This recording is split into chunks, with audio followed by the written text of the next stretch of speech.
আপনি যদি e commerce business already শুরু করে দিয়েছেন অথবা ভাবছেন যে শুরু করবেন, তো এই একটা জিনিস সবসময় মাথায় রাখবেন, সেটা হচ্ছে যে এই ই কমার্স বিজনেসের যদি 101টা পজিটিভ সাইড থাকে তার মধ্যে একটা নেগেটিভ সাইডও আছে।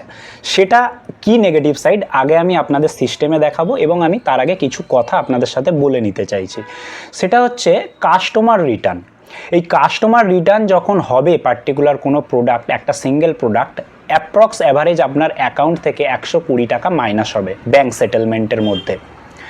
তো কোনো প্রোডাক্ট হচ্ছে ধরুন আপনার 100 পিস সাকসেসফুলি ডেলিভারি হয়েছে, সেই 100 পিসের মধ্যে কত পিস কাস্টমার রিটার্ন হতে পারে সেটা আমি আমার 6 বছরের অভিজ্ঞতা থেকে আপনাদেরকে আমি বলে দিতে পারি যে এই পার্টিকুলার প্রোডাক্টের এতগুলো রিটার্ন হবে যদি এতগুলো প্রোডাক্ট ডেলিভারি হয়। তো সাপোজ আমি ধরে নিলাম 100টা কোনো প্রোডাক্ট আপনার ডেলিভারি হয়েছে বা আপনার হচ্ছে অর্ডার এসেছে, তার মধ্যে কাস্টমার রিটার্ন হবে 7টার কাছাকাছি। তো আমি সেটা কি করব, 7% বা 7টা না ধরে আমি ধরবো ওটা 10% ক্যালকুলেশনের সময়। তো 10টা প্রোডাক্ট যদি আমার কাস্টমার রিটার্ন হয় তার জন্য আমাকে অ্যাকচুয়াল পে করতে হবে 1200 টাকা, কারণ একটা প্রোডাক্টের জন্য 120, 10টার জন্য 1200।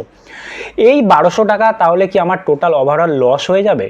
কিন্তু না, কারণ এখানে আপনি সাকসেসফুল প্রোডাক্ট ডেলিভারি হয়েছে এবং ব্যাংকে আপনি টাকা পেয়েছেন প্রফিট সহ, প্রোডাক্টের দাম এবং প্রফিট সহ। সেই যে 90টা যে সাকসেসফুল ডেলিভারি হয়েছে তার মধ্যে ডিস্ট্রিবিউট করা থাকবে এই 10টা রিটার্ন প্রোডাক্টের যে রিটার্ন চার্জেস কেটেছে, মানে 1200 টাকাটা বাকি 90টা প্রোডাক্টের ওপরে ডিস্ট্রিবিউট করা থাকবে। সেটা হচ্ছে এইভাবে আপনি এই যে লস বা এই যে রিটার্নের ওপর যে চার্জেস সেটা আপনি কভার করবেন। ওভারঅল আপনি লসে থাকবেন না অ্যাজ এ সেলার। সবসময় আপনি কি করবেন, আগে ওটা ডিস্ট্রিবিউট করে রাখবেন যাতে আপনি ওভারঅল প্রফিটে যেতে পারেন। তো আমি আপনাকে আমার একটা সিস্টেমে একটা অ্যাকাউন্ট, ডেমো অ্যাকাউন্ট, সেটা আমি দেখাবো, যেখানে আপনি দেখতে পাবেন যে অ্যাকচুয়াল রিটার্ন পার্সেন্টেজ কত আছে বা কিভাবে কি ওখানে রিটার্ন পার্সেন্টেজ দেখতে।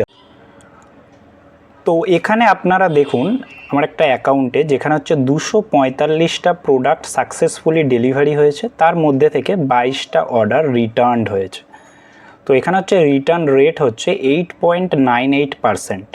এটা 1 মাসের, ঠিক আছে, এটা 1 মাসের হচ্ছে আমার যে রিটার্ন হয়েছে সেটার ডেটা।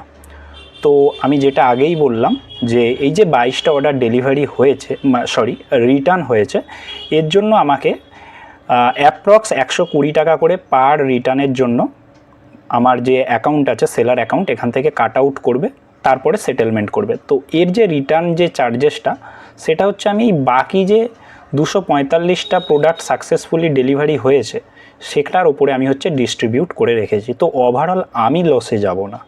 এটাই হচ্ছে এই বিজনেসের নেগেটিভ সাইডকে পজিটিভ ওয়েতে হ্যান্ডেল করার টেকনিক।